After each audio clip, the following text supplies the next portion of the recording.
Because I keep trying to start. You keep saying, Okay. So, good evening. I'm actually here with one of my sons who he will deny it, but he did grow up on Usher's music. He grew up on Bieber. He grew up on J-Lo, Cassie. He grew up on B.I.G. He grew up on this music that we are talking about, or the people that we are talking about today. And so, do you want to say hi real quick? Bieber, I barely know her. And here, my name is Jesse. Hi, guys. so we're going to start with that. He is not my most appropriate child. But tonight I wanted to talk about, I woke up this morning trying to figure out which angle I wanted to go at today, because there's so much coming out on Pitty or Diddy or Puffy, whatever he wants to be called today, that I wasn't sure where I wanted to go. Because when we look at the background of him, we have Usher, who was only, I think he was about 15, Jesse, or he was young when Diddy got a hold of him. 15 when he got groomed. Yeah. Yeah. And then we have... He was talented at 15. Usher was insanely talented. I don't believe it. But look at Bieber. Because I know what you're going to say, because you're not a huge Bieber fan. Bieber? Shush. Bieber? How do you say it? Bieber? No, I was going to say something else. Oh, what were you going to say? Please be appropriate. This is my most inappropriate child, but please be appropriate. No, I can't say that. You can't say it then? Okay. So, Usher was in his young teens when Diddy... Don Diddley did it. There you go. And then Usher was manager to Bieber. And he Don Diddley did it to Bieber. That we don't know, and I'm not going to. No, we don't know. I can speculate. You can speculate. You can speculate that, but we don't know that. But what we do know is that when Justin Bieber was 15 and a half, because there is video, and I'm not going to pull up that video right now, but we do have video that shows I almost called him Bustin', that shows Justin Bieber at 15 basically was the loaned, let's say loaned, Usher loaned Diddy Justin Bieber for 48 hours. Usher gave Diddy, there's too many names. Yeah, it's somebody a child to loan. Well, it's not okay. But it comes down to the fact that apparently Usher had guardianship, quote unquote, guardianship of Bieber, because Bieber was from Canada, and now in the United States, Usher was managing his career, and everybody remembers when Usher was, when Bieber, the whole baby song and everything else, right? So Usher and Bieber were joined at the hip, right? Where was Bieber's parents? I think I remember vaguely. Maybe you were so young. Sick or something. He was he was doing it for his mom. Maybe I think I heard. I don't remember. I don't know. I know that he was found because Bieber was making YouTube videos. That's how he was found. But why was his guardianship? Because his parent, he was from Canada, so his family's in Canada. He was Usher's from the States. No, he is not a United States citizen, because shut up. What in the world? I did not raise you. I swear I did not raise this child. I did, but I did not. Anyways, okay, so during this time, basically, for me, in my eyes, looking back through, once I start reading what happened to Cassie and reading Usher, about Usher and the fact that Usher has now scrubbed his Twitter, or now it's called what? What's Twitter now called? X? That's so... anyways... It's all the cool kids are calling it. Oh, is that what they're doing? All right. Either way, Usher has scrubbed it. Pink has scrubbed it. Others are distancing themselves, just as they did with the Epstein thing.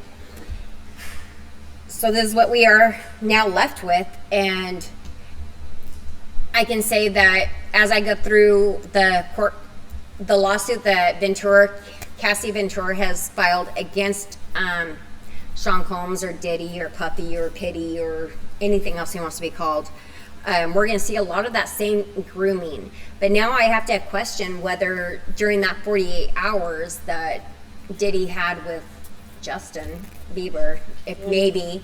Also, didn't Usher know already what Diddy was like?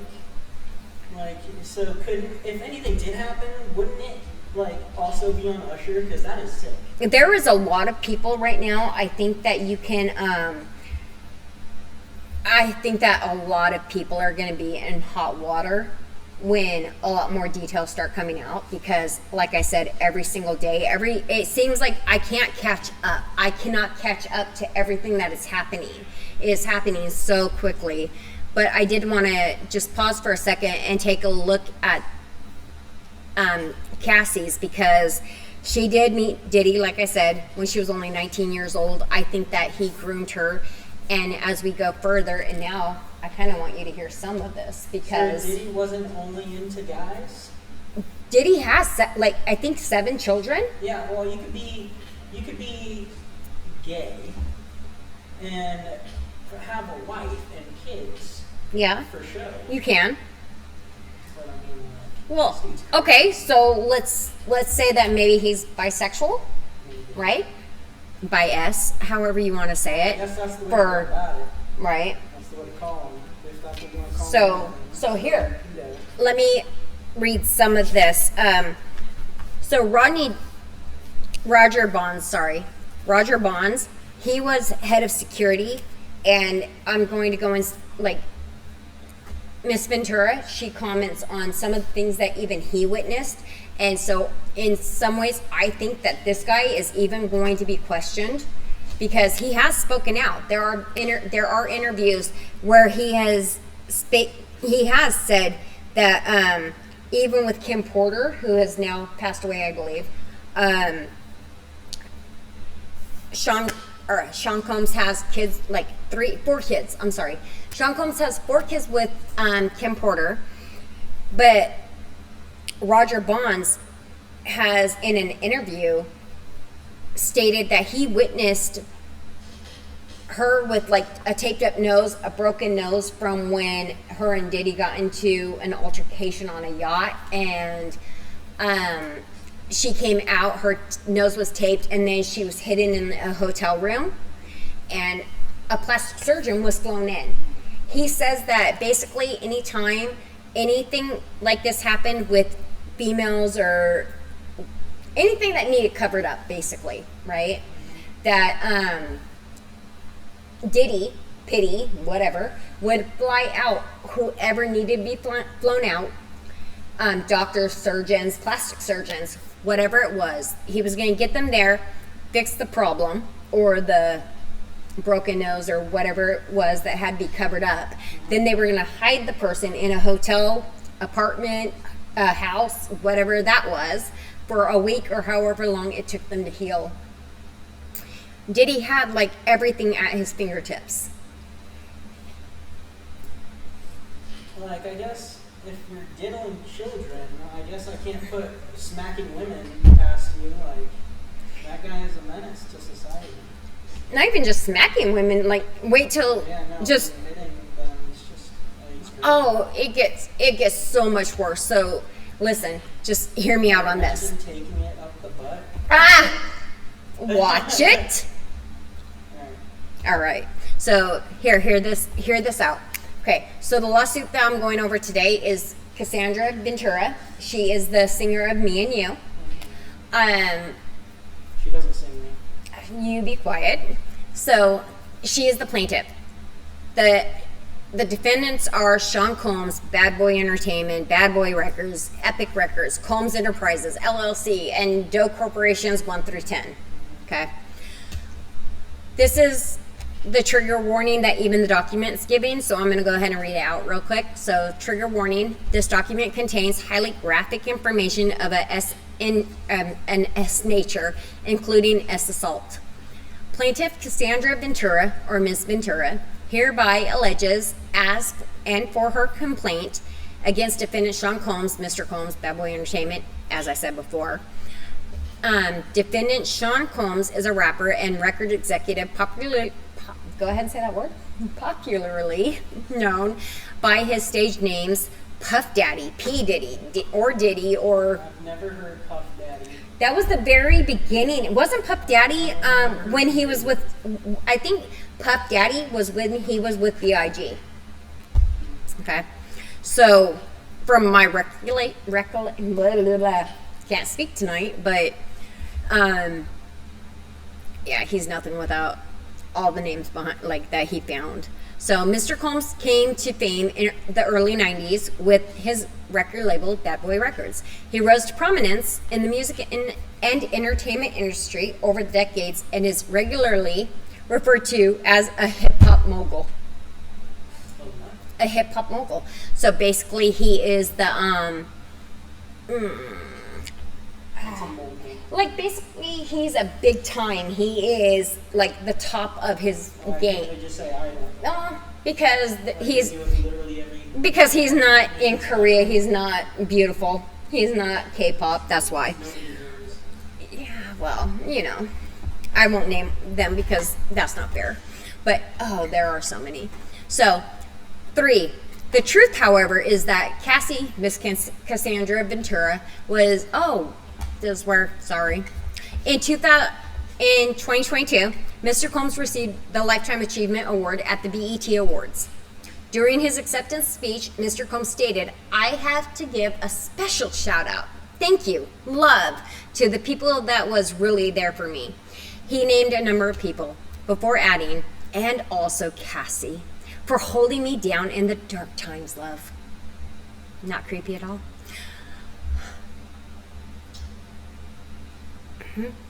No? Okay. So, the truth, however, is that Cassie, Miss Cassandra Ventura, was held down by Mr. Combs and endured over a decade of his violent behavior and disturbed demands. So they were together? Well, yes, but wait till it's coming up really quickly as to how that happened. Because remember, she was only 19 years old. He was like over 25 years her senior at this time. Through his darkest times, could that have been him diddling, or is that him hiding his homosexual tendencies?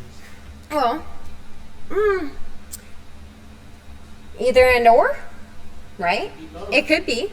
So, or maybe I'm just thinking too much about it. Maybe he was hiding it out there in plain sight. Maybe he wasn't. Well, some of it looks very plain sight, but again, just trying to be giving the industry, right?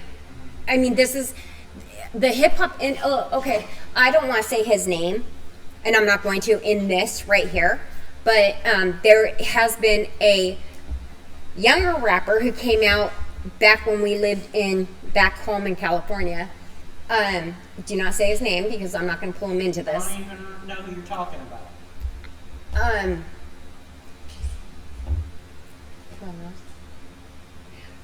He came out, and, well, it doesn't matter. Okay, let me go on this because it is a huge thing in the hip-hop industry that basically it hasn't been very welcomed, so to speak, if you are not a straight male or a straight, well, females always get a pass. I will...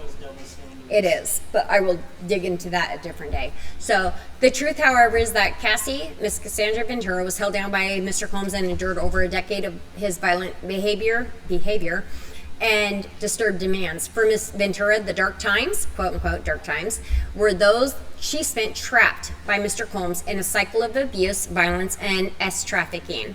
Among other violent and unlawful acts, Mr. Combs arred Miss Ventura in her own home after she tried to leave him.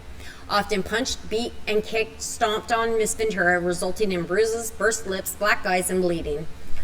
Blew up a man's car after he learned that he was romantically interested in Miss Ventura. Again, okay, so, like, you know all this stuff.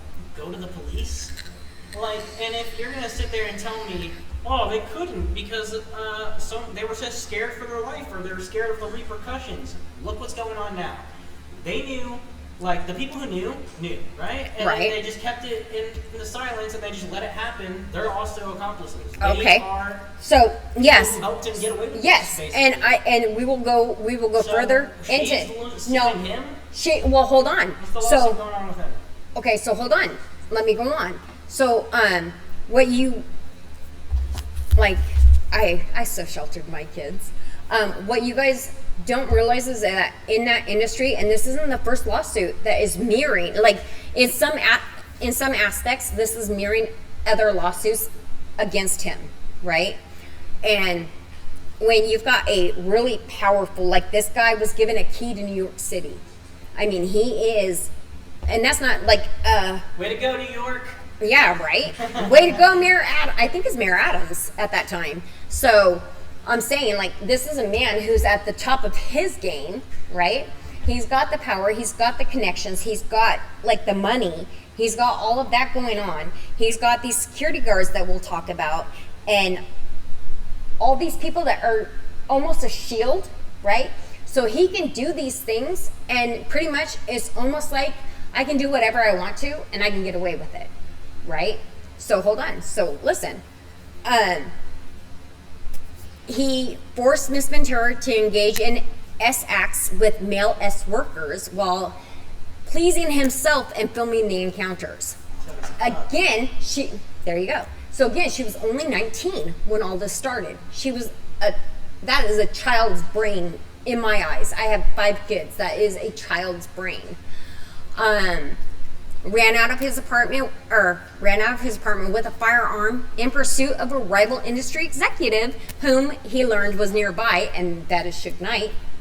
I will continue.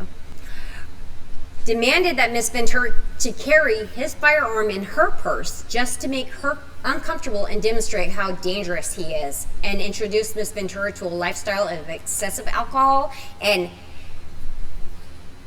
happy adult time substances. So she was scared of him, and he handed her a gun. Like, what's going on here with people?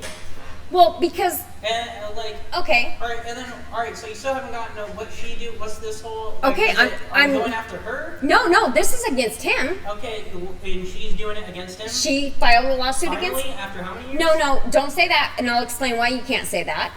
Okay, because I was married. I've been in abusive relationships. You saw me in abusive relationships. How long did it take me to get out of them? So hold on. So, introduced her to Elise, like made her.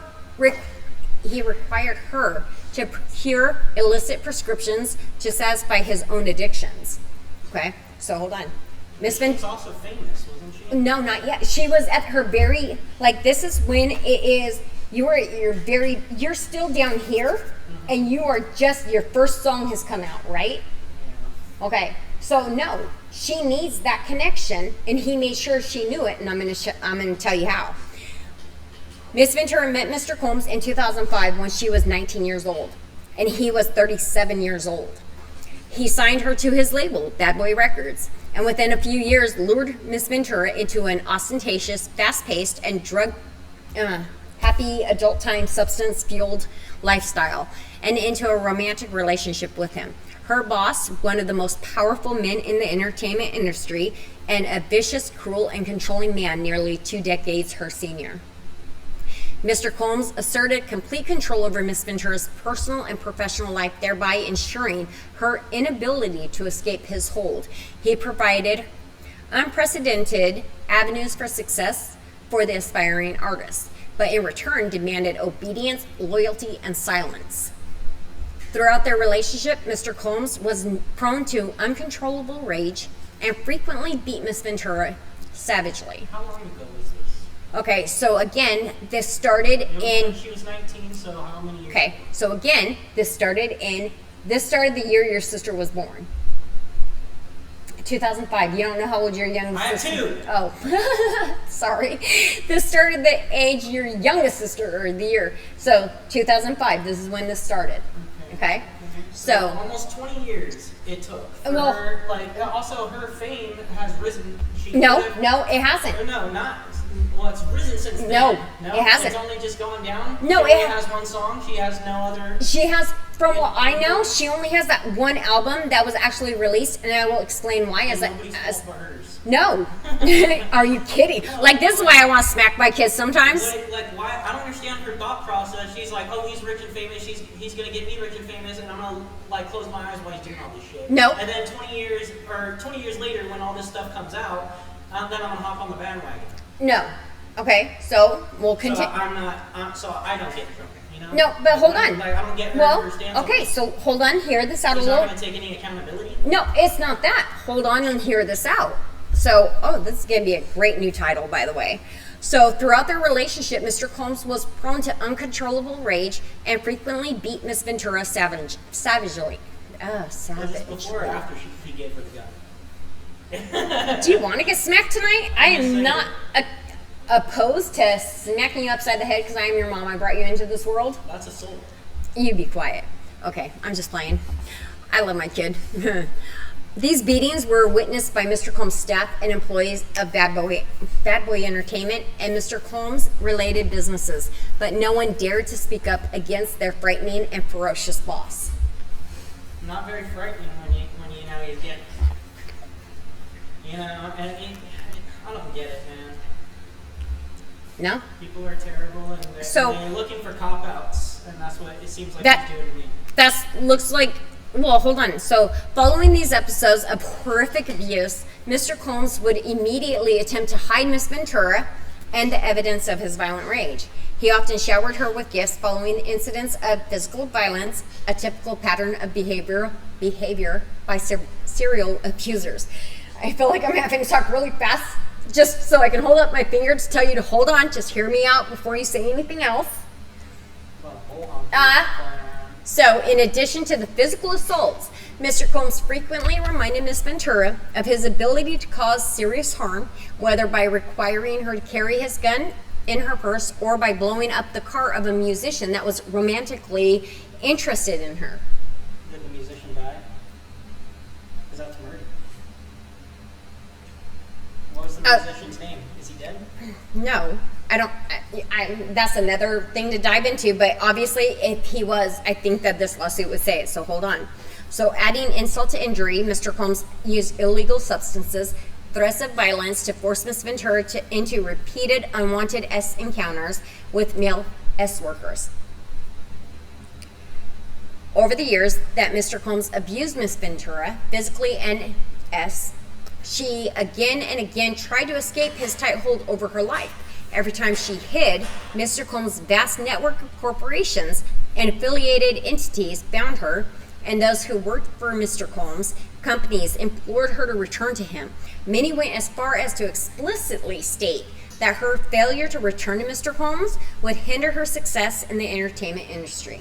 Being with him hindered her success, apparently, considering she only ever had one. Well, no, and I'm not guaranteeing that's all she had. That's all I only remember. I personally, and I could be completely wrong. We're in an age of technology, and you're right next to. Yeah, except for I'm trying to deal with this right now, and I'm trying to explain to you my very, what's it called? Like, you saw what I went through. Can you please, for 2 seconds, put on that? Okay, what if this was my mom? Okay, put on that cap for a second. When she believed that she had finally separated from her longtime abuser, she joined Mr. Combs for a dinner, after which he forced her into her home and ordered her, while she repeatedly said no and pushed him away. Miss Ventura has now fully escaped Mr. Combs, but the harm that the assaults and abuse has caused her to experience for nearly a decade will forever haunt her. She has required intensive medical and psychological care to recover from the trauma she lived through. She cannot, however, continue to live in silence about what she endured. Everything started coming out. No, actually, this is before everything started coming out. Her lawsuit is before. So where was this before? It's just that I think that because it was a lawsuit, right? And it's not a criminal. And it has nothing to do with Usher and No. It has nothing to do with the diddling, or she mentions it in here. Hold up. And it's not. So the reason that they are on the screen is because I was talking about the grooming from earlier, because again, she was only 19 years old when all of this started. So, Mr. Combs remains immensely powerful and immensely dangerous. Ms. Ventura therefore seeks justice for the decade of her life that Mr. Combs took away from her with threats of violence, excessive happy adult substances, physical and psychological abuse, and slavery. So she's suing him for money? Hold on. Do not bring... You know what, though? Now you are sounding like any other typical person that doesn't understand what's going on. So I'm going to educate my son here in a minute. It's crazy because, like, I understand you want reparations, but does she not have money now? Is she broke? No, she's not broke. She is, I believe, happily married with a family of her own now, and her husband, from what I saw, has the most beautiful eyes. Oh my goodness, that's not the important part. Is all right. So she's, instead of, like, it seems like she's just going for money instead of just putting this all out there like it needs to be. No, because I can tell you, it should have been years ago. Well, it's kind of hard. She only just got away from it in, I think, 2019. And now she's happily married with kids. I think, well, no, I'm saying, I think, I could be off on the date there, but I think she she finally got completely away from the situation, like completely was able to detach by 2018 or 2019. And she is now happily married from what I've seen. And she has kids, or at least one kid with her husband. And he is very beautiful. As is she, by the way.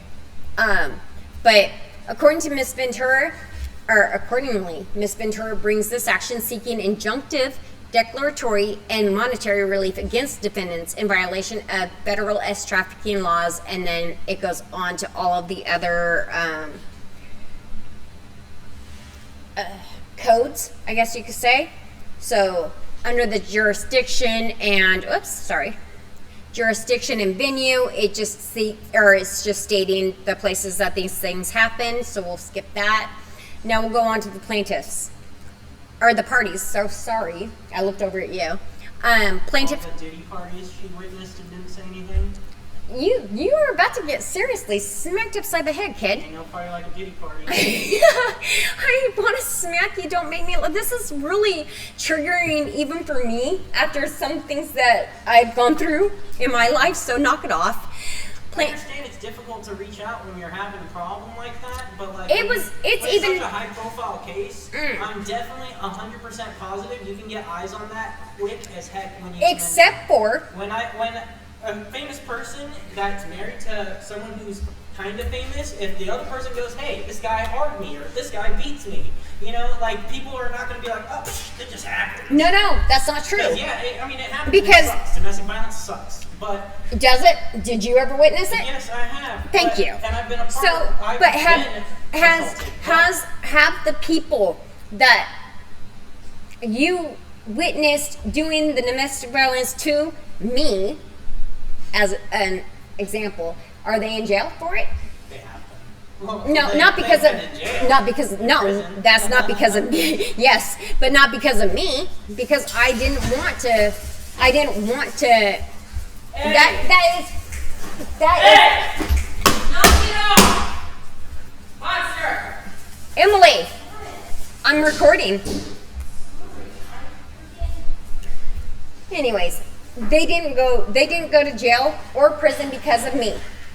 Because that was too hard. That was just too hard for me. So therefore, not all victims are going to report even once they get away from the person. Not all victims are going to go straight to the police, because it's really hard to. It is really hard to do. It is. It's really hard. So let's go back to that. So defendant Sean Combs, upon information and belief, resides within the state of California. Blah blah blah. He was the employer of the plaintiff. Defendant Bad Boy Entertainment is a music media and entertainment company founded by Sean Combs and was the employer of the plaintiff. Defendant Bad Boy Records and defendant, yeah, I said that right. Epic Records is a New York-based record label owned by Sony Music Entertainment, a subsidiary of Sony Corporation. and was also an employer. So that just goes on to the parties. Now we'll go down to the factual allegations. Teenaged Ms. Ventura meets middle-aged Mr. Combs as her career begins. Ms. Ventura met Mr. Combs in late 2005, early 2006, after Mr. Combs heard Ms. Ventura's first single playing in a club and expressed interest in signing her to his label, Bad Boy Records. At the time, Ms. Ventura was 19 years old and Mr. Combs was 37 years old. Within months, in February of 2006, Ms. Ventura signed a 10-album deal with Mr. Combs' record label. Ms. Ventura's first album, Cassie, was released in August of 2006, debuting at number 4 on the U.S. Billboard 200. To promote the album, Ms. Ventura made television appearances on MTV's Total Request Live and BET's 106 in Park. Ms. Ventura suffered from significant performance anxiety during these appearances, and press outlets were highly critical of Ms. Ventura's performance on these shows. So, Mr. Combs, however, sought to rehabilitate his newly signed talent, telling MTV News, "You could hear the nervous," quote unquote, by the way, "you could hear the nervousness in her voice. And to be honest, I kind of smiled at it because it made me really appreciate what I really loved about her. She's a regular person. It just made me appreciate that she got nervous, and it was kind of cute to me. To be honest, you've got to understand that success for her is coming out of nowhere. It's just so huge. And sometimes everybody handles it differently." So, while clearly paternalistic in noting that it was quote-unquote cute to him and how quote-unquote regular Miss Ventura appeared, Mr. Combs' comments ranged true to some extent. Upon signing with Bad Boy Records, Miss Ventura was quickly thrust into the spotlight and was unfamiliar with how to navigate her new celebrity status. Mr. Combs' recognition and glorification of Miss Ventura's naivete proved to set, I always have a hard time saying that word. Can you say that word? It's naivete, right? It's basically naive. Proved to set the groundwork for his manipulative and coercive romantic and sex relationship with Miss Ventura, a woman nearly 2 decades his junior. Within a year of signing with Bad Boy Records, Mr. Combs became deeply entrenched in Miss Ventura's life, almost immediately asserting possession and control over her, and inserting himself into all aspects of her career and personal life. You can keep quiet on that one. I honestly thought you were going to have some sideways comment on that. I was going to say, I'm kind of tired of hearing it because, like how you said she was like kind of scared to speak out. She was a child. She was a child. 19, adult in the eyes of the United States, and also freaking, think about it this way. Wouldn't you be more obligated to say something if you were witnessing and seeing it happen to people younger than you that are literally children? But she wasn't seeing that. But I thought that was no, not yet. No. We're still talking about her. So she was with him. Wouldn't she have any knowledge whatsoever of what was going on? She was seeing what was going on with her. And other people? No. Well, no, because hold on, and let me explain. No, she saw what was going on with her. But when, as a female, for one, you don't feel comfortable speaking out, especially, much appreciated, but especially with a man that has that much power and that much money, right? Mm-hmm. So, where I need to learn over her and inserting himself. Okay, so in 2006, Mr. Combs, she's only 19 years old. She's still, yes, legally in the United States, she is an quote-unquote adult, right? But I guarantee at 19, you were not an adult and you still lived with me. Because you still needed my advice at times, right? You can blame that on the schooling system. There you go. Well, any child these days for the adult life. She's not that much older than you, kiddo. So, within a year of signing with Bad Boy Records, it's a whole different that's a whole different scenario, though. Well, I guarantee you, if I was getting beaten and hard you're also a guy. at 19, I definitely would have said something. And what? Why are you pointing at Usher? Because we don't know yet what he went through, right? Yeah. But as a man, I can guarantee. Is he a man, though? These days, you can never be too sure. Pinche cabrón. I'm saying, listen, like in this industry, as I was saying earlier, in this industry, even as a man in the hip hop rap industry, right? It is looked down upon. Therefore, you have to be very careful. I mean, look at the videos where It should be looked down upon on touching kids, but apparently it most definitely should be. But if it's kept in the quiet, right? Or if it's like in the lawsuit that I was reading before, where a man, and I'm not going to re-say his name, where the man came out and was talking about things that Diddy did to him. He was still young, and Diddy showed him a video of another man engaging in acts with another man and said, this is, it's just basically. Yeah, but if that's not your preference, wouldn't you just be like, I don't swing that way, I don't play for your team? You would think, except for once you think that is what is going on in this where it's, how do you say, like, you're trying to move up in this career, right? So you've got even Meek Mill, who... I mean, I guess I get it. I'm not Ouch. gay, but $1 million is $1 million.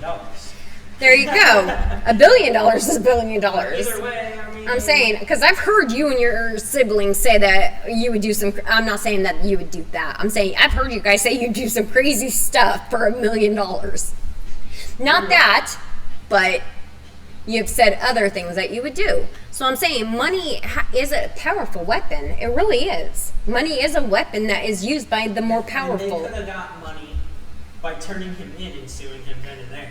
Well, yes, money was really the goal. but let me go on and you'll see how many people were protecting this man. And who is going to be on your All side. fellow diddlers. Who- That will be taken down as well. Not necessarily. If you can't get them to actually say something until this guy, now that this dude is locked up in MDC in New York, right? Now that he's locked up, people are finally coming out of the woodworks, right? And I'm not talking about the people necessarily that I'm speaking of right now. She came out before this happened. But I'm saying these are, all of a sudden people are starting to come out and people are talking because now this powerful, quote unquote, powerful man he can't do anything to anybody right now. He's behind bars. Who's he going to hurt now? Right? So That's the coward's way of thinking about it. Well, no, it's not. It's like, it is the way of protecting yourself. Again, also you said he would have her perform. Okay, Yes. so here you go. On So let's go. workers, Okay, so that let's. is also illegal. Right, so let's move forward. And Yes. I'm he gonna. can get in trouble for Yes, that as well. and he can. And And she can too. no. She was being. Forced. She was. Forced, Yes, and she was that's- being forced. That she and can't get in that's- trouble for that. Well, no, she can't. So But, still, that's even worse on him. yeah. So let's move on. During hair and makeup leading to the performance at okay, so in 2006 at the MTV Europe Music Awards in Copenhagen, Denmark, he was going to have her perform with him. He's so not talented. I don't know why anybody would want to, but whatever. During her hair and makeup leading up to the performance, Ms. Ventura's hairstylist and Mr. Combs' makeup artist told Ms. Ventura that Mr. Combs was, quote unquote, interested in Ms. Ventura. Ms. Ventura shrugged off the gossip and in fact expressed disgust given the fact that large age gap between her and the president of the record label. At the time, she looked at him at this moment, right? She was looking at him as somebody who's like going to protect her, the fatherly, so to speak, figure, right? Record label, and then she was told, "Oh, he's interested in you," and then she's like, "Ew." No, she thought it was just gossip. At that time, she's like, ew, He's you like know? 40. And then she was like, huh. No, she didn't say, huh. And I mean, and we're gonna, nope. And no, she didn't. So let's move on, and I'll tell you. Being with him. What do you mean she Okay, didn't? so listen. So emphasizing the age and power dynamic early on in their working relationship, Mr. Combs positioned himself as a father figure and a protector of Miss Ventura. By way of example, after returning to New York after a trip to Las Vegas, during which she endured a brief hospital stay, Miss Ventura, who by then was fully healthy, went to a club with her friends. When Mr. Combs saw her out, he reprimanded her, telling her to go home and take care of herself. At the time, Miss Ventura thought that her record label was looking out for her well-being and that Mr. Combs had her best interest in mind. So he displayed, even though, like, looking at it on the outside, we can look at it going, oh, that's just control, right? But when you're young and you're thinking that it's your record label and they're just thinking, okay, no, you need to go home, you need to take care of yourself. So she's thinking of it in that aspect where in our eyes, that's just, oh, this guy's trying to be controlling. So Mr. Combs also ensured he was intertwined with Miss Ventura's personal and social life. For instance, by inviting himself to Miss Ventura's 21st birthday party in Las Vegas. He also brought along famous musicians and producers, thereby flaunting his celebrity status and influence in front of a young and impressionable Miss Ventura. Although Mr. Combs knew that Miss Ventura was in a relationship at the time, and even though he was publicly in a relationship with Kim Porter, and she's a whole nother story, Mr. Combs nevertheless pursued Miss Ventura. At an after party in a hotel suite following Miss Ventura's 21st birthday, Mr. Combs pulled Miss Ventura into a bathroom and forcibly kissed her. Miss Ventura did not consent to the unwanted contact. She immediately ran out of the bathroom and the hotel suite and cried. She told her best friend at the time about what happened, but was too scared to tell anyone else. At the VMA Awards, that double whatever, the following day, Miss Ventura's boyfriend at the time joined her and Mr. Combs at a table at the awards ceremony. Mr. Combs, I'm so tired of saying his names. Mr. Combs became angry, telling Miss Ventura that the invitation to the awards ceremony was only for her and not for her significant other. 2. Mr. Combs lures Miss Ventura into a relationship. Despite her clear rejection of Mr. Combs' advances, Mr. Combs continued to demand Miss Ventura spend time with him, including for a weekend at Mr. Combs' residence in Miami and for nights out in New York City. On one particular night around September 2007, Mr. Combs insisted on taking Miss Ventura out. Miss Ventura acquiesced, fearing that rejecting Mr. Combs' request would have repercussions for her album deal and with Mr. Combs and his company Bad Boy Records. Mr. Combs picked up Miss Ventura from her apartment in Manhattan in a blue luxury vehicle. Miss Ventura was surprised that when she got into the car, Mr. Combs was already inebriated. You know this word well. You're often in. I am right now. So shut up. Anyways, inebriated. He handed her a pill and told her to take it. When Miss Ventura asked what the pill was, Mr. Combs dismissed her and told her she would like it. She later learned the pill was ecstasy, something Miss Ventura had never tried before and did not want to try. This was the first time Mr. Combs got Miss Ventura high. It's your first problem, accepting pills you don't even know what they're for. Except for when somebody is forcing you. Or, I didn't hear force, I heard you're going to like it. No, if you know, once you figure out this relationship, you'll understand why she couldn't say no. So if she was coming out now, she could have just said, "Yeah, he fucking forced me to take this pill." She is saying it now. No, it's ecstasy. She is. She said what you said was she said, "Oh, he handed me a pill and said it'll make you feel good." Yeah. Well, you liked it. And then later she learned what it was. Yeah, later she learned, but that's your problem. Why you taking pills that people hand you and saying, "Oh, because like a former one of my abusers had told me to take something, I knew what was going to happen if I didn't do what they told me to do. What if they gave you cyanide? Then you would have died. Yeah. On the spot. So you're right. So like, but they would've just given you anything. at the You just moment, take it and you could have died. but at the moment, it was like, you don't think that is exactly what they're going to be giving If you? it's spent, like, death. But I like, straight up, like, I definitely didn't enjoy black eyes. I definitely didn't enjoy other things that happened to me. So I probably would have taken it too. I'm just leaving it at that, and we're going to move this on. is before the black eyes, was it not? This is when she was just getting. This started is before when they were he together, is when already. he's trying to groom her. This is when things are starting, but he had already had made. It was a power play. It was a power play at this point. It was more than the abuse at this moment. It was more of the power play. It was like, you got to trust me. You're going to do what I say to do, or your career stops here. Didn't they already have a contract?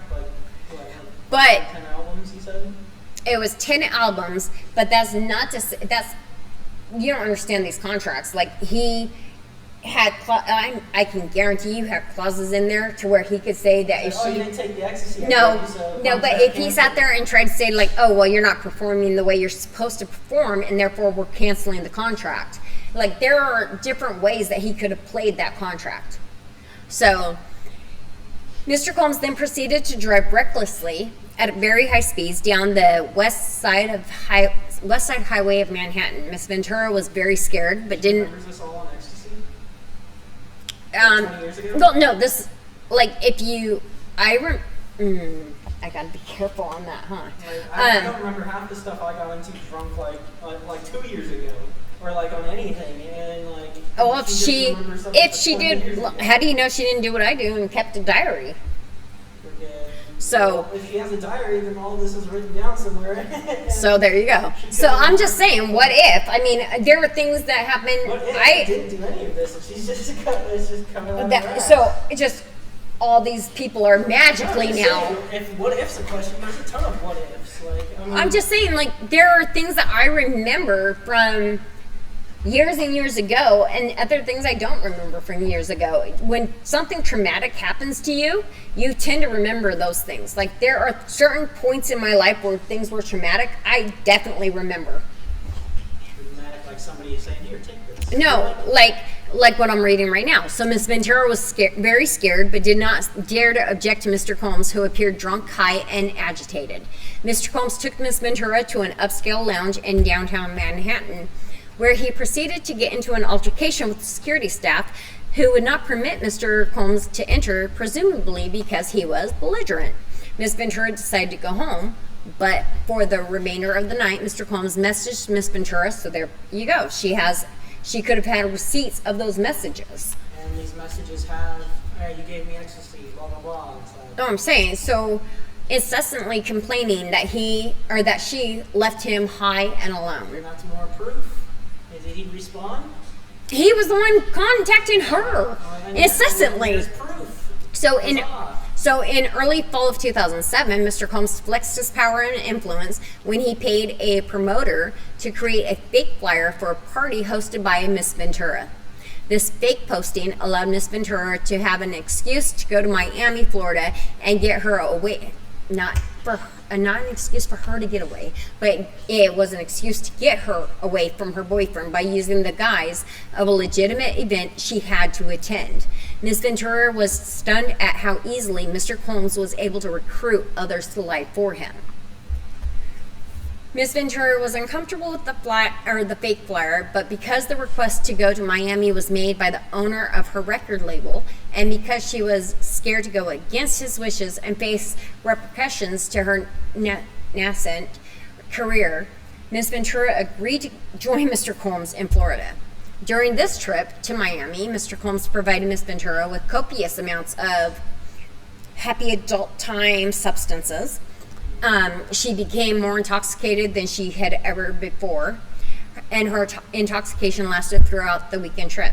As she wanted Mr. Combs to continue to support her career, she felt she could not refuse Mr. Combs urging her to take more happy blah blah blah. After providing her with happy blah blah blah, Mr. Combs had intercourse with Miss Ventura during this trip. Within 2 years, with it, pendejo. Can I say that? I don't know either. Okay. So, within 2 years of meeting Mr. Combs, Ms. Ventura found herself lured into the immediate circle of her boss, the owner of her record label, and one of the most powerful men in the entertainment industry. This POS at the time. So, 3, Mr. Combs exerts control over her career and personal life. From the very start of their relationship, Mr. Combs exerted his power and influence. So sorry. This dynamic was fueled by their nearly 20-year age difference, as well as their relative positions in the entertainment industry, with Mr. Combs considered a music mogul and Miss Ventura at the very start of her career as an entertainer. Mr. Combs' aggressive and demanding approach to those he worked with made it impossible for anyone to challenge him. And Miss Ventura soon learned that Mr. Combs insisted on blind loyalty from everyone in his inner circle. Have you never just gone along with what somebody was saying because you trusted them, or because you thought that you were looking? That's a hard question, huh? Considering this was obviously not her. Also, like most of the time, or I just like hear somebody ramble on about bull honky. I just like, because I don't want to argue with them, or I don't want to like. I just be like, yeah, okay, you're right, but I'm not gonna act on anything that they're telling me. That I'll be like, yeah, okay, sure, you can believe that. And like you could be the yes man, like you know how you deal with a drunk person, how they're like, I know how I deal with you when you're drunk. Insulting people, and you just sit there and nod and basically just that's what we do to you. Yeah, Jesse, yeah. Yeah, like I mean, I guess if you want to fuel their it's not fueling, it's placating. You don't want to get in an argument with them. So, although Miss Ventura had saved up some earnings from her young modeling career, Mr. Combs' ostentatious display of wealth was intimidating to her.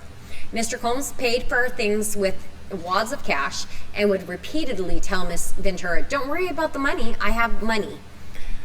Mr. Combs expensed lavish vacations for him and Miss Ventura, purchased a car for her, paid for her apartment, and provided her with extensive amounts of designer clothing. Around 2008-2009, Mr. Combs began to rent an apartment in Manhattan for Miss Ventura. The apartment was within walking distance of Mr. Combs' New York residence.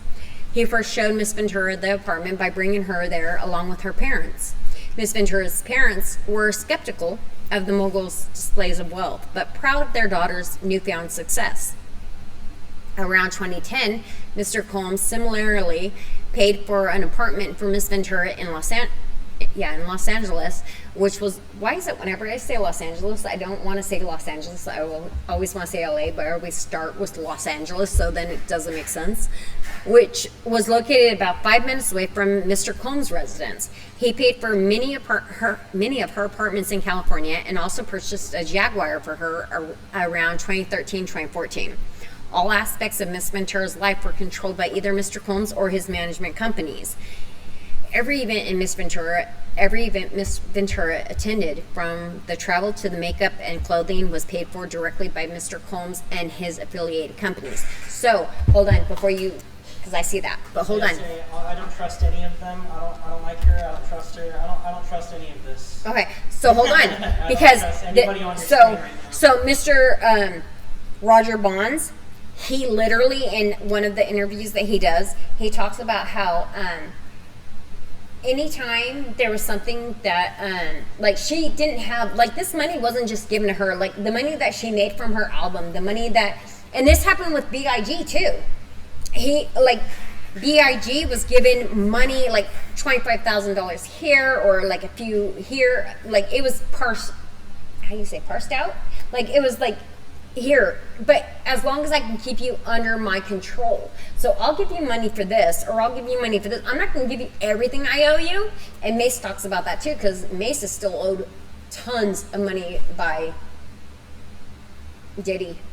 But it was like, I'm going to give you this. I'm going to give you what I think you need to keep up that image. but I'm not going to give you everything I owe you.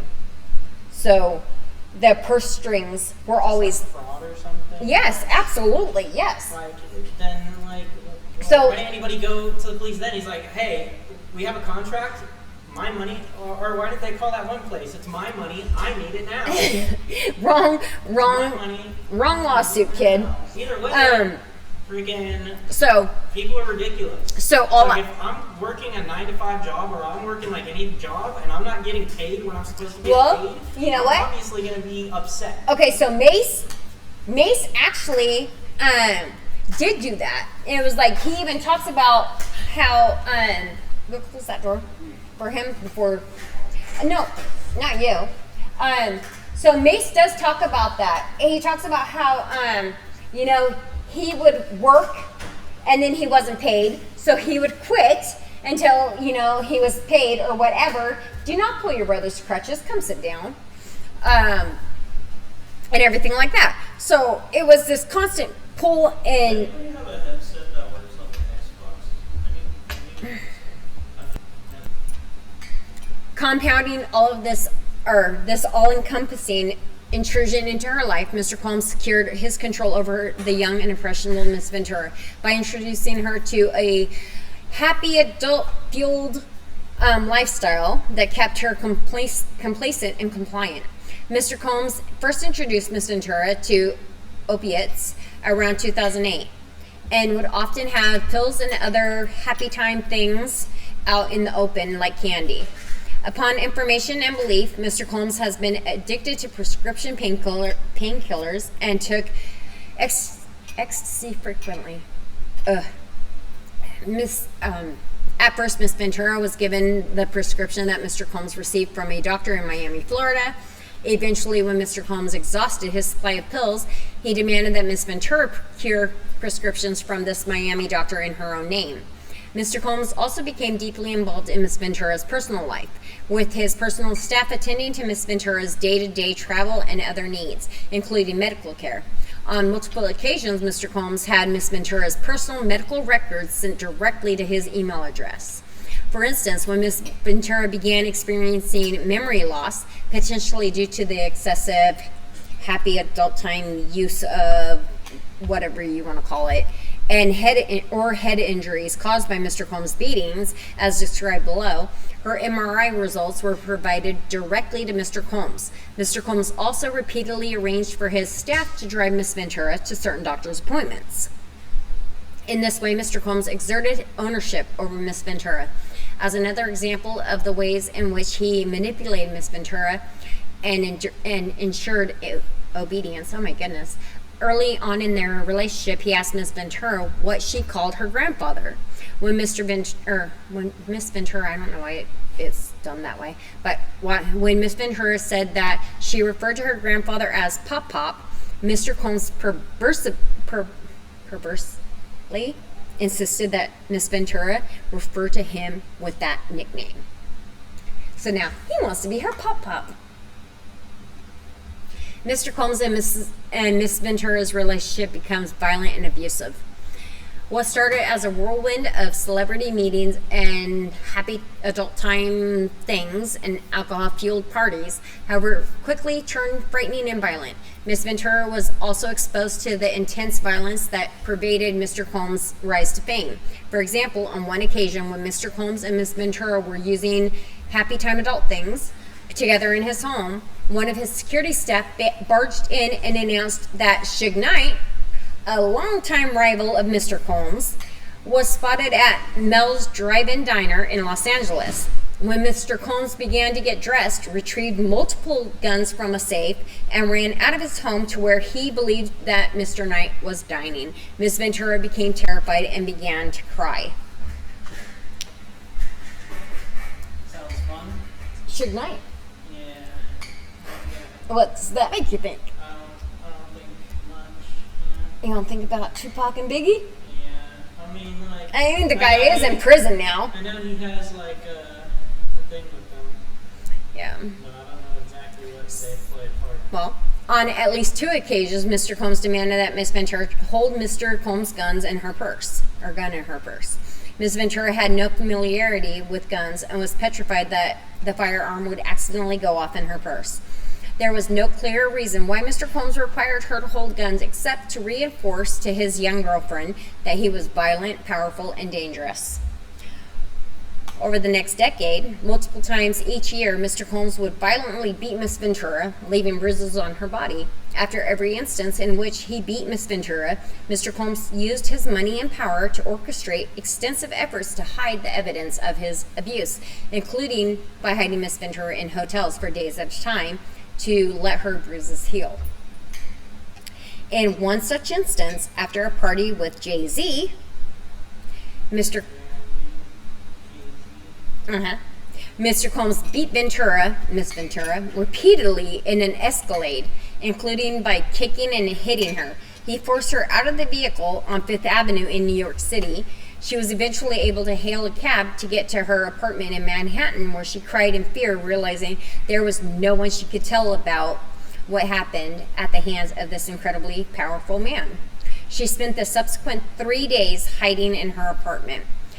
In January 2009, after Mr. Combs learned that Miss Ventura spoke to another music manager at a party in Los Angeles, he became enraged.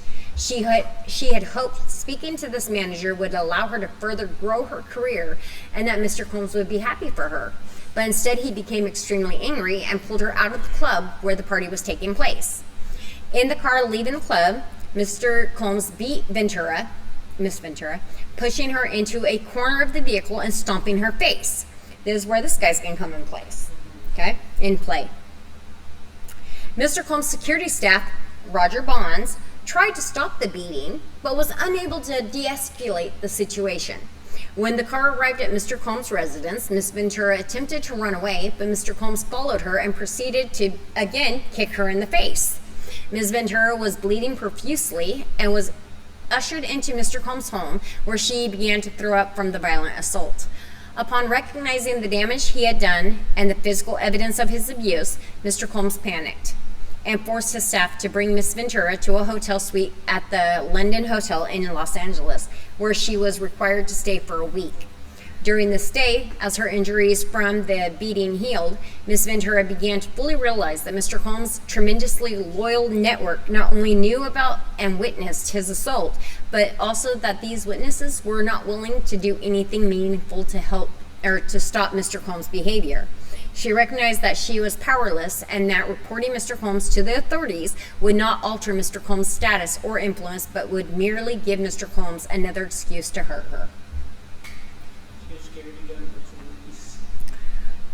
Well, I'm going to finish this one and I'll answer that. What happened at the hands of this incredibly powerful man? She spent the subsequent 3 days oh, did I already? Okay, yes, I did. Sorry. I didn't scroll down because I'm on the wrong screen. There we go. Okay, so I can pause.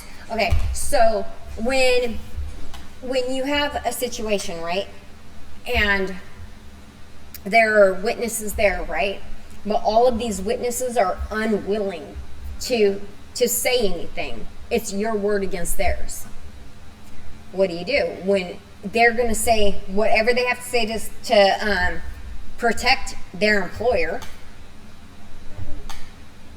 and it's you? So it's you against all of these people protecting the person who's doing it to you. Just leave them. Well, here we go. So while in the hotel, she asked to go home to her parents, but Mr. Combs wouldn't let her leave. She lied to her mother when asked about an online gossip forum that reported the assault. Mr. Combs proceeded to instruct his assistant to purchase excessive amounts of gifts for Miss Ventura, which were delivered to the hotel room where she remained trapped. Ms. Ventura was terrified, isolated, and unable to see a pathway out of Mr. Combs' abusive hold on her life. She found herself becoming numb to the abuse she was experiencing and became entirely beholden to Mr. Combs' demands. She began to blindly follow his instructions out of fear of again being on the receiving end of a vicious beating. By Mr. Combs' own admission, his relationship with Miss Ventura was like Bobby and Whitney. Bobby and Whitney. I don't know who that is. Whitney Houston? Yeah. Bobby Brown? You've heard like in numerous songs where it's like Bobby and there are many things, but Bobby Brown and Whitney Houston were another really high-profile couple way back in my younger days, right? And they were fueled by happy time adult, like how do you, because you can't say certain things on here, but happy time adult things, right, that are illegal. And Bobby Brown would beat Whitney. Whitney is now not with us. Beautiful singer, but that's what this is comparing. Okay, so you gotta come a little bit closer, probably, because I don't think anybody can hear that. I said I don't understand why people could do something like that. Like, that's not, like even like a certain amount of money, I'm not gonna just sit there and like watch somebody get beaten and not let them leave. Like that's like having a prisoner, a slave. Well, let's go on, because it gets worse. No, this gets worse. Yeah, no kidding. But it gets worse. So, Mr. Combs proceeded to instruct his assistant, blah, blah, blah. Ms. Ventura was terrified, isolated, and unable to see a pathway. She found herself becoming numb to the abuse and blindly following him. By Mr. Combs' own admission, his relationship was like Bobby and Whitney, a clear acknowledgement of the unequal power dynamic and excessive domestic violence that permeated their relationship. From the outside looking in, Ms. Ventura had heard others refer to her relationship with Mr. Combs as akin to Ike and Tina. This is all. He's already been punished for this. Not yet. Not yet. She is so correct. All of this. So He's already guilty. So hold on. Well, no, and that's why we're discussing it.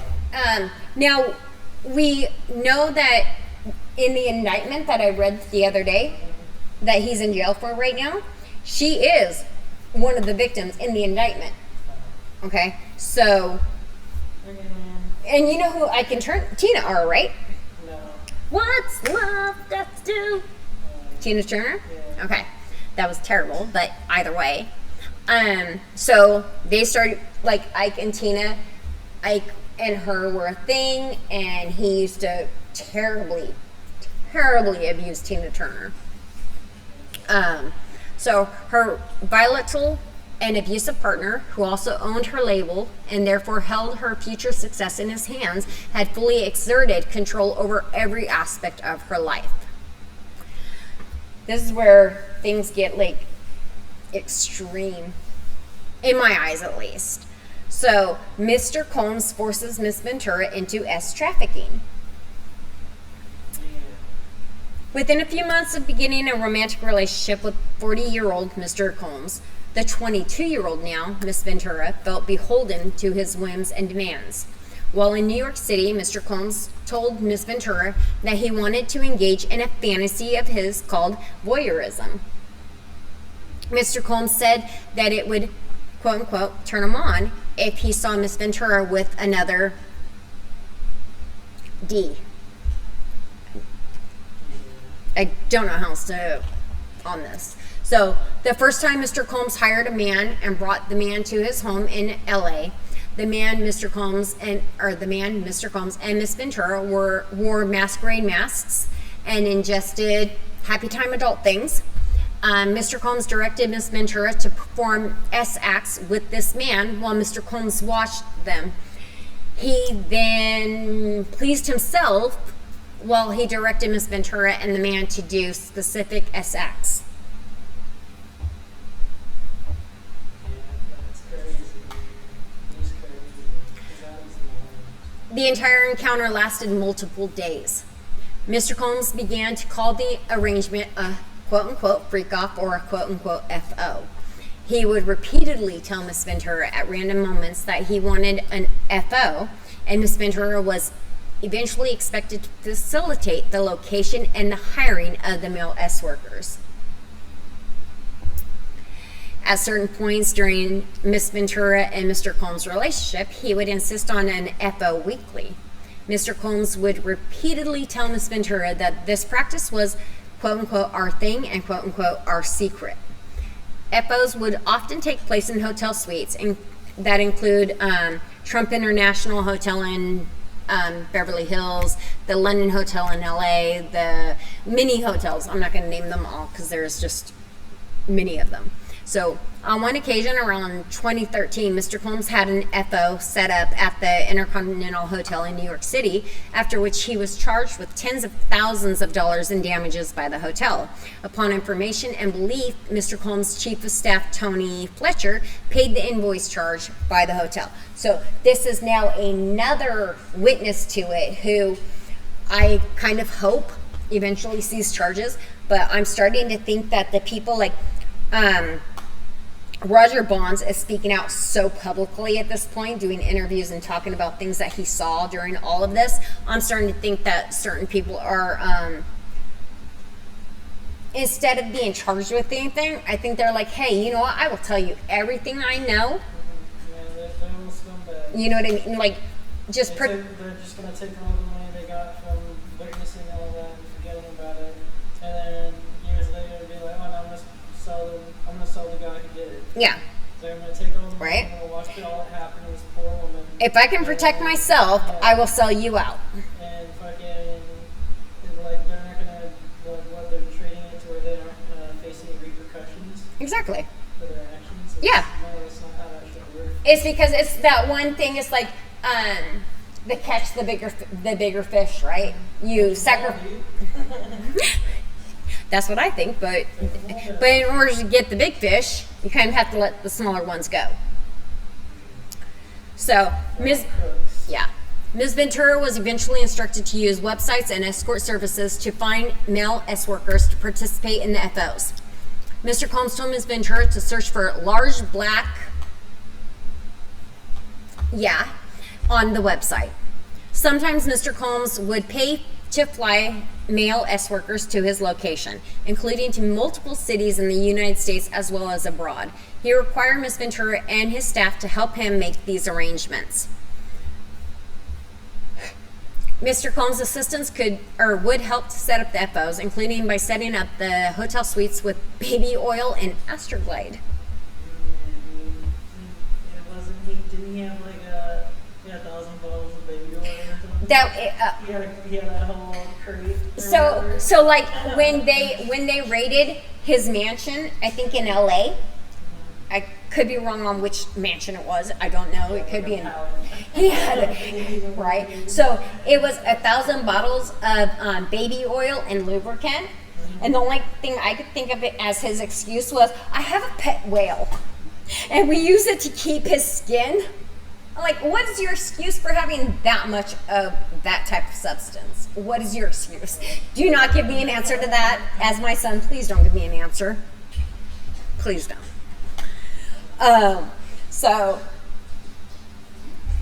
Okay. During the FO, Mr. Combs would instruct Ms. Ventura to pour excessive amounts of oil over herself. Mr. Combs would then instruct Ms. Ventura and the S worker to speak to each other, and then would specifically tell Ms. Ventura where to touch the S worker. Mr. Combs would say things like, grab that big black, and ask her, how does it feel, as he directed her to perform for her. During the FOs, in addition to directing Ms. Ventura and pleasing himself, Mr. Combs would use his phone, laptop, and tablet to film Ms. Ventura having S with the hired S worker. He treated the forced encounter as a personal art project, adjusting the candles he used for lighting to frame the videos he took. Okay, so rather than, because what are we at the moment? I mean, an hour and 13 minutes. We'll go a little bit further and then I think that this is, okay, so I'm going to go down a little bit because some of this is just so much, but he would pay the male S workers a few $1,000s in cash for their services. He would become extremely intoxicated and would hit Miss Ventura in front of the male S workers. Oh my goodness. Seriously, this guy was a monster. He even would present her with lavish gifts prior to or in the middle of. seemingly acknowledging the ways in which these forced S encounters constituted quote-unquote work for Miss Ventura, and that he needed to compensate her for this work. He had given her so many designer bracelets for FOs, and immediately following his brutal beatings, that she felt that she was shackled by his presence. Frequently, her anxiety before an FO would become so great that she would become physically ill, sometimes to the point of vomiting. While kneeling over the toilet, Mr. Combs would shame her into performing for him, eventually forcing her to get up and proceed with the encounter.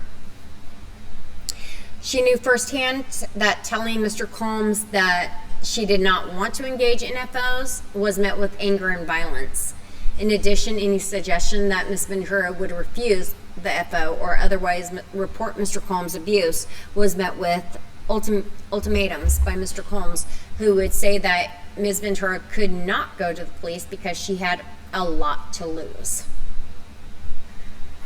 Now, I am going to also mention the fact that even though she's stating that she knew that these encounters were being recorded by him, there were also tapes that female victims didn't know about until after the fact.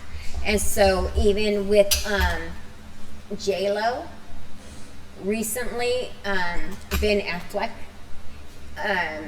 was... Ben Affleck, he's like divorcing her. The day after the raids in LA happened at Diddy's mansion, right? Basically, that's when him and her kind of separated, and then she ended up filing for divorce.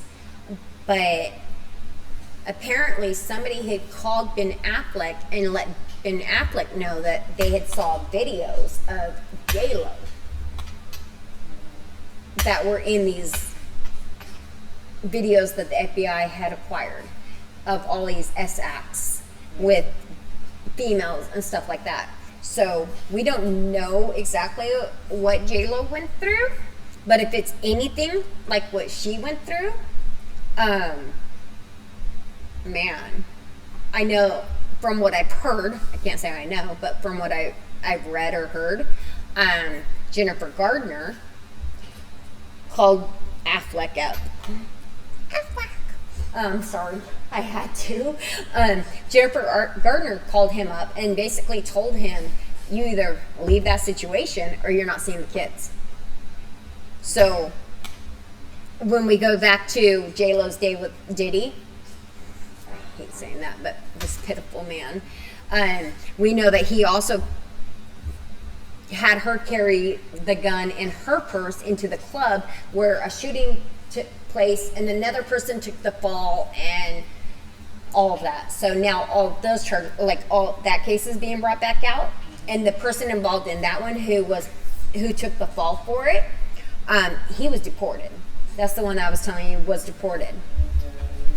So, you know, this is like, this guy was, as sad as it is to say, you know, he gained his ranks, so to speak, in the music industry. I mean, he himself, I don't think was ever musically talented. I think he found the talent. He found Usher. He found Mace. He found Biggie. He found, you know, Faith Evans was married to Biggie, but he had all these people signed, right? Yeah. So he found the talent. He was, like, his music, I don't think it's worth anything. Well, obviously it's worth something, but in my eyes, I don't think he's talented musically. I think he's good at finding the talent, and that's it. So, it goes on to more of, on this one, around August 2015, for example, in the middle of surprise birthday dinner for Ms. Ventura's 29th birthday, Mr. Combs insists that Ms. Ventura leave the party and go to a hotel for an FO. Her own birthday party, she's being instructed, she has to leave her birthday party for an FO for him to please himself to. So, when she expressed that she did not want to go, Mr. Combs had Ms. Ventura cornered by his security staff in order to force her to leave with him. So again, even if she didn't want to be a part of this, his security staff was helping to make her can be like, hey guys, I don't want to go with these guys. And They then- were forcing her to go. She said she didn't want to No, go. I'm talking to like anyone else at her birthday party. I don't know if they were letting her near anybody else. They cornered her. Like, where is she at a birthday party when she's like nobody else is around to do that? Her own birthday party. Well, I'm not there. So after this FO, Mr. Combs and Miss Ventura went back to the hotel room that Miss Ventura was staying in, where some of Miss Ventura's friends were already hanging out.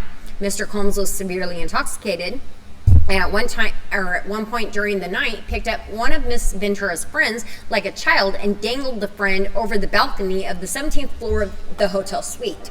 Ms. Ventura and her friends were scared by Mr. Combs' erratic behavior, but Ms. Ventura was heavily sedated because of the not so happy sedatives she took to participate in the FO, and therefore was unable to respond to Mr. Combs' terrifying behavior. The FOs became work for Ms. Ventura, and despite her protesting, Mr. Combs insisted on these intricately staged and forced S encounters between Miss Ventura and various male S workers. So then she tried to escape, and anytime she tried to create distance between her and Mr. Combs, he used his networks to find her and convince her to return. He used his employees. He, do you know how to say that one? I can never, it's Kid Kid, Cudi? is it Kid Cudi? Yeah. Or Cudi? Whatever, because I don't listen to his music either. Miss Ventura did have a brief relationship with him, but when Mr. Combs returned from a trip, he demanded another FO of Miss Ventura. She acquiesced. During this FO, Mr. Combs found Miss Ventura's phone and found emails between her and Kid Whatever. Mr. Combs became enraged and proceeded to place a manual corkscrew between his fingers and lunged at Miss Ventura. Miss Ventura ran away to stay at Kid Whatever home to escape Mr. Combs' wrath. Soon thereafter, one of Mr. Combs' staff members told Miss Ventura that he needed to just talk to Mr. Combs, even though Mr. Combs was enraged. Feeling like she could not escape Mr. Combs and his network of enforcers, Miss Ventura returned to Mr. Combs. He hit her several times and then kicked her in the back as she tried to run out the door. She went to her parents' home in Connecticut, where her mother took pictures of the bruises Mr. Combs had left on Miss Ventura's body. In February of 2012, during Paris Fashion Week, Mr. Combs told Miss Ventura that he was going to blow up Kid Whatever. I feel bad because I know he's a musician. I just never say his name right. So Kid Cudi's, Kid Whatever. And that he wanted to ensure that Kid was home with his friends when it happened. And around that time, Kid Cudi's car exploded in his driveway. Ms. Ventura was terrified as she began to fully comprehend what Mr. Combs was both willing and able to do with those he believed had slighted him. Still feel like she could just walk away? That is all evidence to get him arrested. Like, Except for you still have all the people who are going to say it wasn't him. and then Kid Cudi though, so like, bunch of cowards. You think? Yeah. I don't know. So, Like, in 2015, Ms. Ventura spoke to a popular music manager at an after party in a hotel suite in Las Vegas. Mr. Combs saw her speaking to this manager and sternly told her to step into the bedroom adjoining the suite. In the bedroom, Mr. Combs beat Ms. Ventura severely. She ran from corner to corner of the room trying to avoid Mr. Combs' beating and kicking. When she tried to lock herself in the bathroom, he pushed through and punched and kicked her while she curled up under the toilet. Her screams were drowned out by the loud music playing in the outside area of the hotel suite. When Mr. Combs' head of security and assistants saw Ms. Ventura after the assault, they began to cry. Ms. Ventura had 2 black eyes, a burst and bruised lip, and a huge welt on her forehead. Upon seeing the results of his vicious attack, Mr. Combs immediately took steps to conceal his wrongdoing.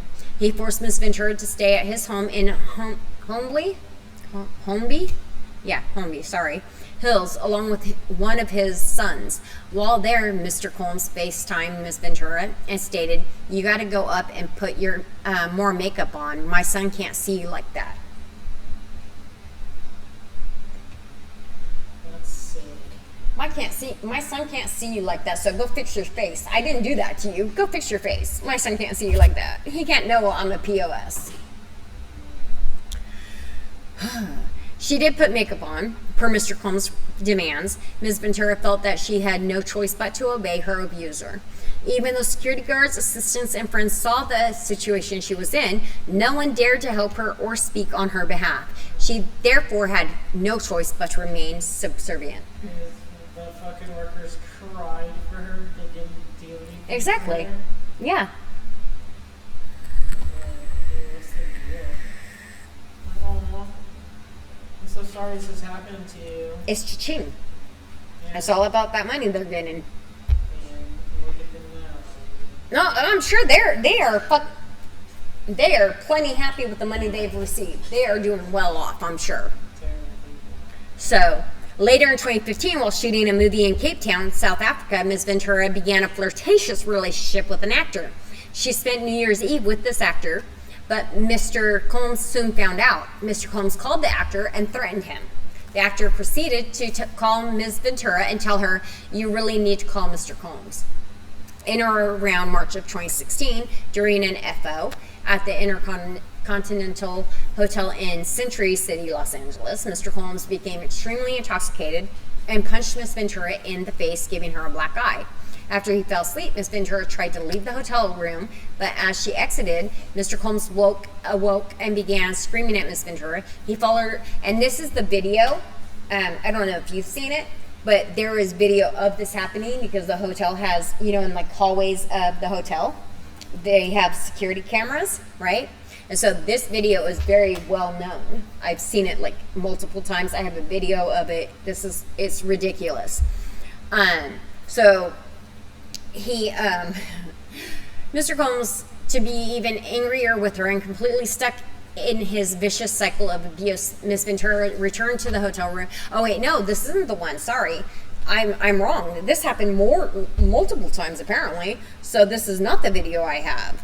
So she returned and apologized for trying to run away from her abuser. When she returned, hotel security staff urged her to get back into a cab and go to her apartment, suggesting that they had seen the security footage showing Mr. Combs beating. No, so yeah.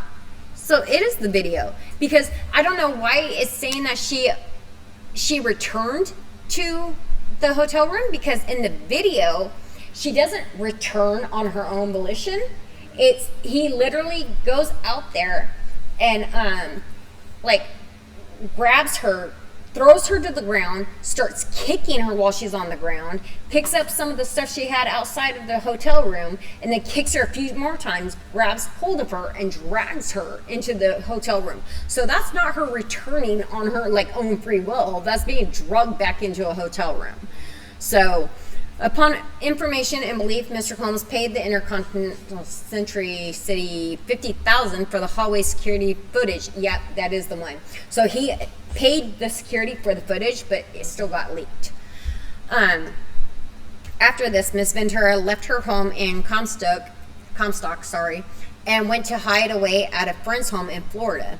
James Cruz, president of Bad Boy Management, tracked Miss Ventura down and told her that her single would not be released if she did not answer Mr. Combs' phone calls. A woman who worked for Sony Music reached out to her with a similar ultimatum concerning her record. I mean, okay, so we're just going to go from that point. We're just going on and on about all these people that were literally involved in letting her know, hey, either return or your career is done. It is disgusting. I really hope that more of these people are charged with something, although I have a feeling, like I was saying earlier, like we were talking about, I have a feeling that all of them are going to be like, I will tell you everything. Just don't, no, I had nothing to do with it. I will tell you everything I know. Oh, I'm innocent in all this. I just saw it. I didn't know what to do. No, you know what to do. You have a cell phone. You have a phone. You have ways. It was disgusting.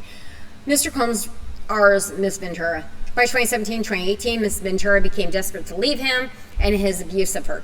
She recognized that if she stayed with him, she would never be able to have a successful career or ever be physically or mentally safe. She therefore became determined to completely break away from this monster.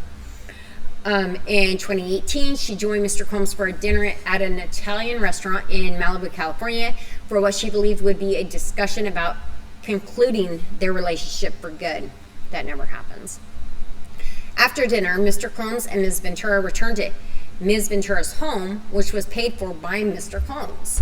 Mr. Combs forced himself into her apartment and tried to kiss Ms. Ventura. She told him to stop and attempted to push him away. Mr. Combs then forcibly pulled off Miss Ventura's clothing and unbuckled his belt. He proceeded to R Miss Ventura while she repeatedly said no and tried to push him away. Soon thereafter, Miss Ventura took steps to completely separate herself from the longtime abuser, including by leaving the home that he paid for and returning the car he purchased for her. Despite moving away, Ms. Ventura's address was posted online in early 2019, leading to fears for her safety.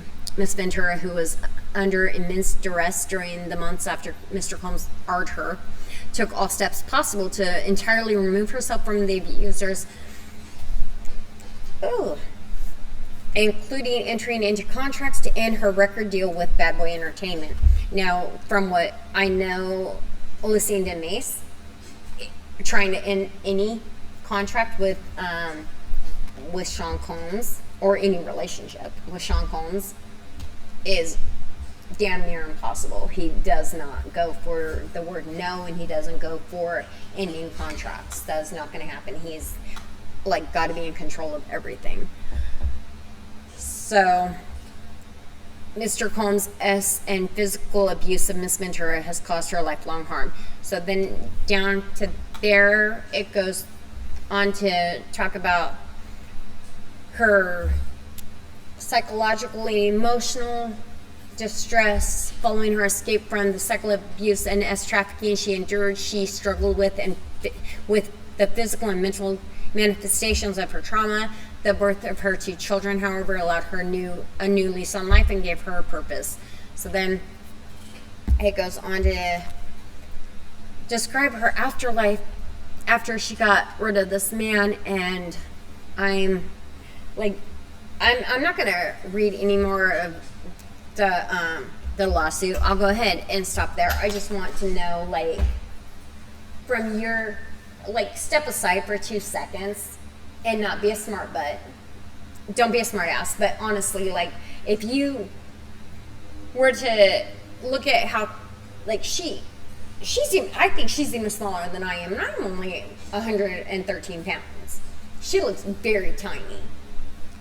I mean, you even say that your brother, if he wanted to, could have hurt me when I was playing around telling him, like, to punch my hands, right? So, huh? Well, no, but my point is, and that was me telling your brother, hey, I was holding out my hands, I was like, hit my hand. And you're like, no, Mom, blah, blah, blah. So I'm saying, she was very tiny also. This is a man. So take yourself aside from, like, she could have just done this. She did try to just do what you were saying, right? She did. Don't do that, because I will all of a sudden become Mom, and I will treat you like a redhead stepchild. So what they did is unacceptable. The people who sat by and just watched and did nothing, and the people every one of them who participated in any one of these heinous acts should be taken to jail, prison for a very long time. But I also feel like there's ways she could have gone out there. I know she was scared, but like there's no way you're just gonna accept the way your life is gonna be like. If you're not gonna sit there and fight, like, did she ever try to fight back, like, with a weapon, like, straight up? Like, she didn't ever get a hold of, like, a weapon and be like, hey, screw you, I'm not. Are you gonna ask that to me? About just what asking happened to in me? general. Are you gonna ask that about what happened to me? Yeah, why wouldn't I didn't have a you weapon. fight? I didn't have a weapon, Was there and I was so many scared. weapons around? Not always, and I was scared that if I did try to fight back, it was going to be worse. And even when the cops show up, or something like that, you would just be upfront with them. Well, when it came to me and the That's other, the point, and no, that's what I'm saying though is that there comes down to, like, for me at that time when it was happening in my life, right? They were the sole supporter, the breadwinner, so to speak, right? So it again comes into the who has control over what you're going to be able, how you're going to survive.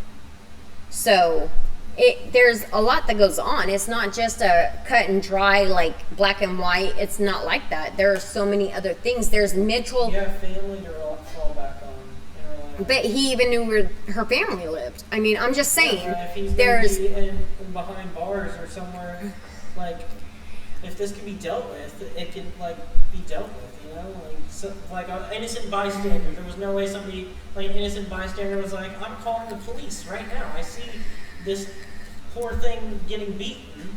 it I'm gonna seems call the like cops, for me, it looks like or I'm going to intervene.